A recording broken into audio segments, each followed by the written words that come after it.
In the headlines, Zamfara police neutralized bandits, recover AK-47 rifle ammunition. Court stops INEC from ending voter registration June 30. Kano State sacks NUT president, 2,356 teachers after competency tests. And on the foreign scene, Libya rival factions fail to reach deal in election talks. Hello and welcome to Trust News Update. I'm Dashan Husseina Usman.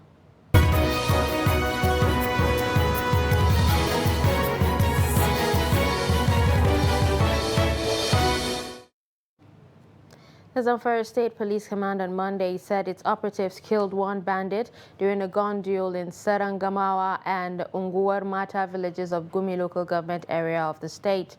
In a statement, the police public relations officer in the state, Mohammed Shehu, said other bandits fled to the forest.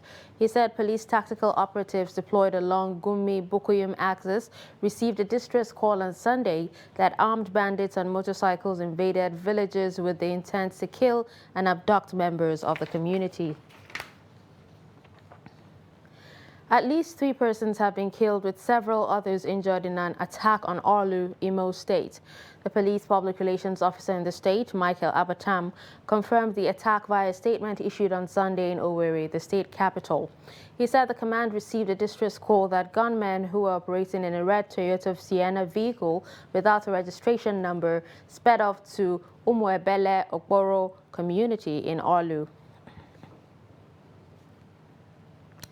Gunmen have attacked Zira, a village in Toro local government area of Bauchi State, and abducted the village head Yaya Saleh Abubakar and his son Habibu Saleh. Confirming the incident, Bauchi State Police spokesperson SP Muhammad Ahmed Wakil said that the gunmen attacked the village, which is under Rishi Police Division, a border village with Plateau State, around 2 a.m. Saturday night. Wakil said the Commissioner of Police, Umar Mamman Sanda, had directed the divisional police officer in the area to rescue the abducted victims unhurt. He urged the public to remain calm and go about their normal business and report any suspicious activities. He said police are doing everything possible to ensure security of life and property. The abduction came 5 days after gunmen attacked Jimari communities in Al-Kaleri local government area, killing 4 people and injuring 3. The district head of Lami, Alhaji Aliyu Yakubu Lami, said the abductors had yet to contact families. Hoodlums had attacked the press crew attached to the Lagos State Governor on Sunday. The assault took place around Adeniji Adele after journalists left the Palace of Oba of Lagos, which Asiwaju Bola Ahmed Tinubu, presidential candidate for the APC, also visited. The eyewitness, one of the journalists who was on the bus, said the road was blocked by many hoodlums who pelted them with stones and dangerous items. He said the bus windshield and side windows were all broken and some journalists injured. 2 of the kidnapped victims from Shola quarters in Katsina metropolis have regained freedom after paying 11 million naira as ransom. The abductees are Alhaji Tukur Turaki and his wife Saadatu Turaki. Abdullahi Yamadi met with the released couple at their residence in Katsina and now reports. Though looking hale and hearty, this kidnapped victim describes how rough the road to the kidnapper's den is. He, however, started with his encounter with the terrorists at home before the journey to their den. Later on, they say, okay, am I ready for them to kill me? Then I asked them, are you going to shoot me at the front or at the back? Choose, the option is for you. Then he would just hold my hand. He said, you don't even fear us. You are talking with us confidently. I said, we are all human beings. So from there, they carry me go outside my house. The trauma of being forced out of their residence with his wife, leaving his second wife and children behind, readily comes to mind. After trekking for over 50 kilometers to the point where the terrorists kept their motorcycles, they rode to the forest throughout the day with 3 people on each bike. Honestly speaking, My colleagues, they carry us there, I pity them. Because the way their relatives are begging them, they are not listening to them. Still, they are under their custody up to now. How many of them? They are 4 in number. Okay. Three men, 1 woman. And that woman, she has a baby. That baby, I think she's for 5 months. Okay. Yes. Though Turaki and his wife stayed there for only 2 days, he is concerned about the condition of some victims he left behind at the terrorists' hideout. While narrating her ordeal, Turaki's wife, Hajia Saadatu, who is a professional nurse, says she was harassed, beaten, and intimidated by her abductors. Sai na daga kaina ta window sai na ga su da kayan sojoji a jikinsu da bindiga a rataye. Sai na ce me ta window ne musu magana na ce me ya muku kuke dukan shi. Sai wani ya hasko ni da torchlight. When I noticed the presence of strange people in our house on that fateful day, I thought they were military officers. While asking why they were beating our child, one of the terrorists slapped me twice and hit me with a gun.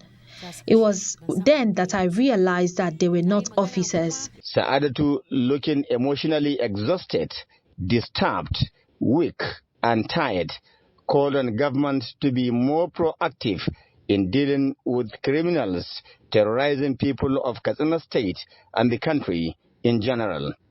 Abdullahi Ismayamadi, Trust Television News, Katana. The Federal High Court in Abuja has stopped the Independent National Electoral Commission from ending voter registration on 30th June 2022. Justice Mobolaji Olajuwon, Court 10 on Monday, granted an order of interim injunction following the hearing of an argument on a motion ex parte by Socio-Economic Rights and Accountability Project. SERAP and 185 concerned Nigerians had earlier this month filed a lawsuit against INEC asking the court to declare unconstitutional, illegal, and incompatible with international standards the failure of the electoral body to extend the deadline for voter registration to allow eligible Nigerians to exercise their rights. In the suit, SERAP had asked the court for an order restraining INEC, its agents, privies, assigns, or any other person or persons claiming through it from discontinuing the continuous voter registration exercise from the 30th of June 2022 or any other date pending the hearing and determination of the motion on notice. The suit is adjourned to 29th June 2022 for the hearing of the motion on notice for interlocutory injunction. The Social Democratic Party has rejected the results of the just concluded governorship election in Ekiti State. As candidate of the APC in the Ekiti governorship election, Abiodun Oyebanji emerged winner of the election, having scored 187,057 votes to defeat Segun Oni of the SDP, who came second with 82,211 votes in the keenly contested governorship race. Trust TV's Shafiu Suleiman reports that the SDP has threatened to contest the results at the election tribunal. Declaring the results of the Saturday's poll, INEC returning officer Professor Kayode Webode says candidate of the major opposition People's Democratic Party PDP, VC Kolaole, also polled 67,457 votes to clinch the third position. That Abiodun Abayomi Oyebanji of APC, having satisfied the requirements of the law, is hereby declared winner and is returned elected. Meanwhile, the Social Democratic Party SDP has rejected the results of the governorship election, alleging massive voter inducement and orchestrated violence at its strongholds by the ruling party. Speaking exclusively to media trust platforms, agent of the SDP barrister Oseni Ajayi also threatened that his party will approach the tribunal to ensure justice, just as he declined to sign the result sheet.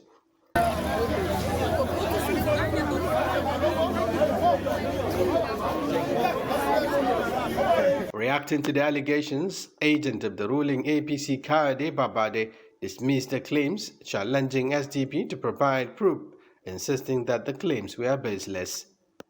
16 political parties fielded candidates in the up-season election, which was manned by 17,000 policemen, over 9,000 civil defense corps, and supervised by 4 INEC national commissioners and 8 resident electoral commissioners.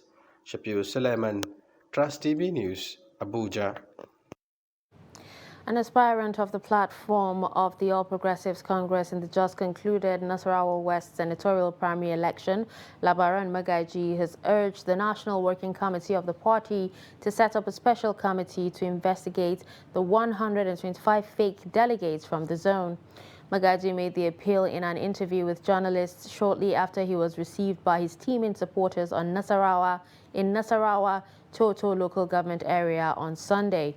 He said that the primary was marred by irregularities, adding that they have filed a petition before the Federal High Court in Abuja. Which I was a candidate, took place on the 4th of June 2022 after the postponement, after the series of postponement of that election. It finally came to the light on the 4th of June, and as God will have it, it was held peacefully. And I polled 114 votes, while my opponent was alleged to have polled 179 votes. Now, ideally, whether wrongly or rightly, he was a candidate. But soon after the election, facts emerged that touches on the credibility of the process, which we reviewed it and we discovered that there was a very, very fundamental controversy surrounding the process.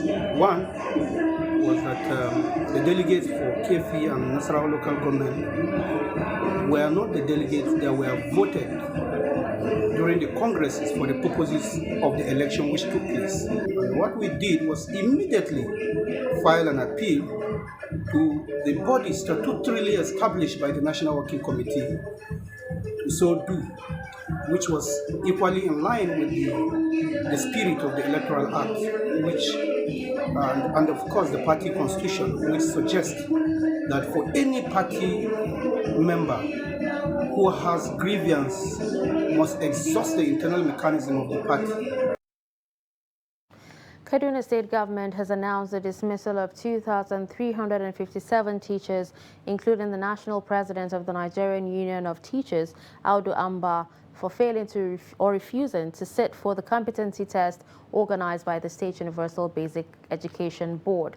Kad Subeb said the board conducted a competency test for over 30,000 teachers in December 2021, adding that 2,192 primary school teachers, including the NUT national president, had been dismissed for refusing to sit for the competency test. Reacting, chairman of the NUT, Kaduna State, Ibrahim Elhatu, said the competency test and dismissal of the teachers are illegal. Elhatu said they had secured a court order restraining the board from conducting the competency test, noting it conducted the test without recourse to the rule of law. You're watching Trust News Update. Coming up after the break. Appeal of a spinal cord injury patient to Kano State government. Do stay with us. As the 2023 elections draw near, remember, evil prospers when good men and women only wish for peace, but never take a step to make peaceful elections happen. Are you a father? Are you a mother? What are you saying to your children as elections approach? Have you warned them not to let themselves be used to cause violence? Have you explained to them what the consequences of electoral violence might be? Do your part to make peaceful elections happen. Talk to your children. Protect them from unscrupulous politicians who want to put them in harm's way, while their own children are comfortable at home, within and outside the country. Let's join hands to make 2023 elections peaceful. This message is from the National Orientation Agency, NOAA.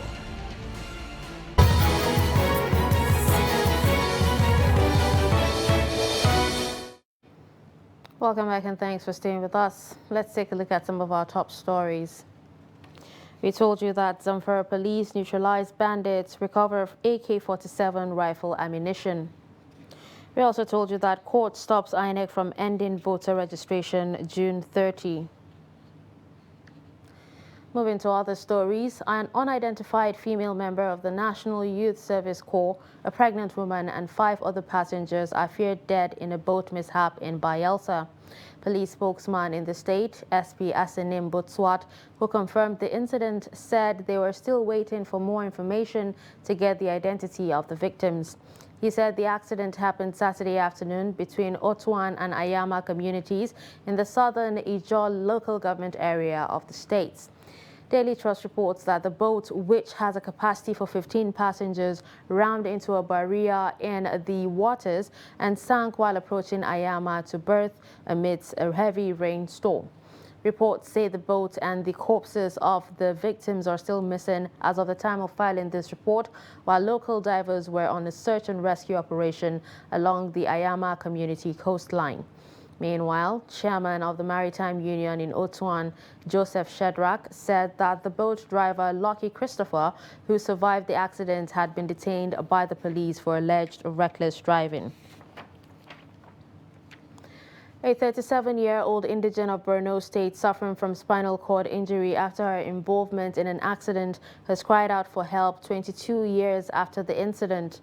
Khadija Abba, who was a student of Yerowa Government Girls Secondary School in Maiduguri, was on a mission to represent the state in a sports event when she had the accident. The 37-year-old, who feels she was neglected by the Borno State government, is now calling on the state governor, Babagana Zulum, to revisit her case. Ibrahim Ismail reports. This is a 37-year-old Khadija Abba, a former student of Yerowa Government Girls Secondary School, Maiduguri, who lives on a wheelchair. In 2000, she was nominated to represent Borno State in a sport competition abroad, but in the process, her team got involved in an accident which left her with spinal cord injury. Sai muka samu hatsari a 2000 tsakanin Kano. We had an accident in 2000 between Kano and Zaria. We were traveling to Lagos in a process to go to Morocco, from there to Italy. Then the accident happened. Since then, I was idle and neglected by the government. It was a spinal cord injury. If anyone gets involved in such incident, he must experience stigmatization, depression, and anxiety because of the ailment.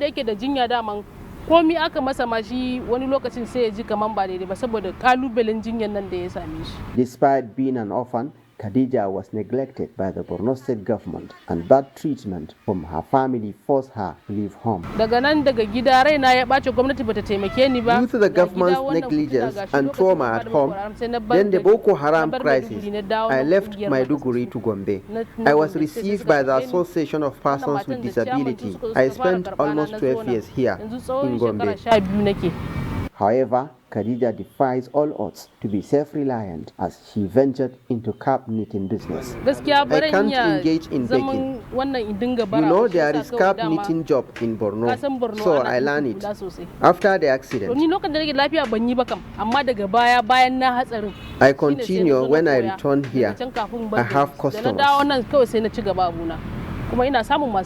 Khadija is optimistic if Governor Babagana Zulum knows about her plight, he will render a helping hand. I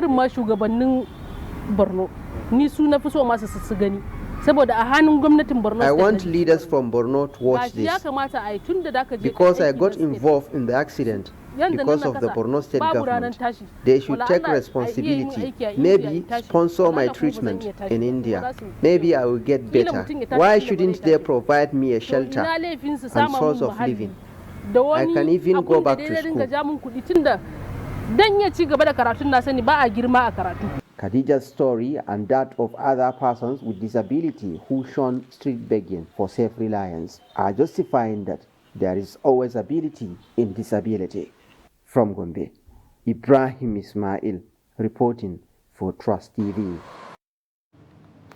Cultural Counselor of Chinese Embassy in Nigeria, Li Zhuda, says the initiative of commemorating the United Nations World Gastronomy Day has placed Nigerian cuisines on the international map.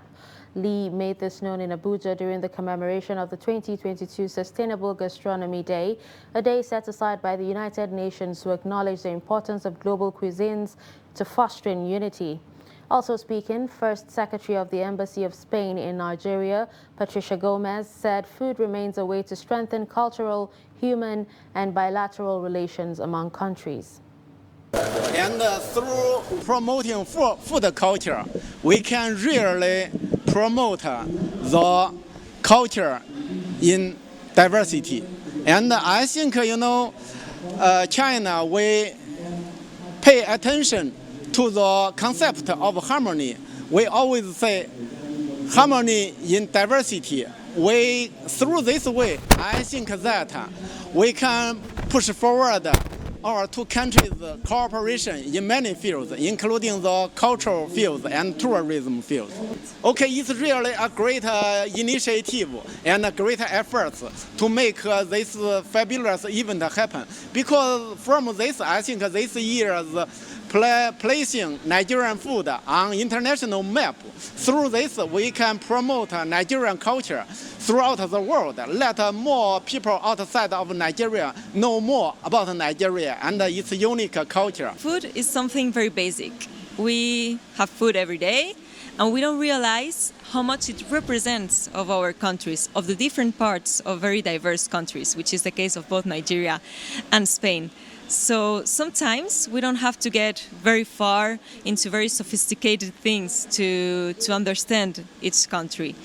Only one thing like food can make you realize how close or how many things you can understand about the other country by only tasting something that is probably delicious. So days like that are, of course, very important days to foster relationships, to understand different cultures and different parts of our countries, as we have today the cuisine from very different parts of this very big country.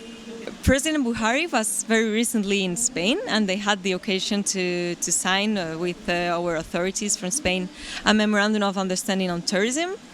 And I think that sharing our cuisines is a very good way to fostering tourism between the countries. Federal Airports Authority of Nigeria has suspended the issuance of licenses to applicants on the free trade zone at the airport until conflicts in the regulatory framework between it and the Nigerian Exports Processing Zone Authority are resolved.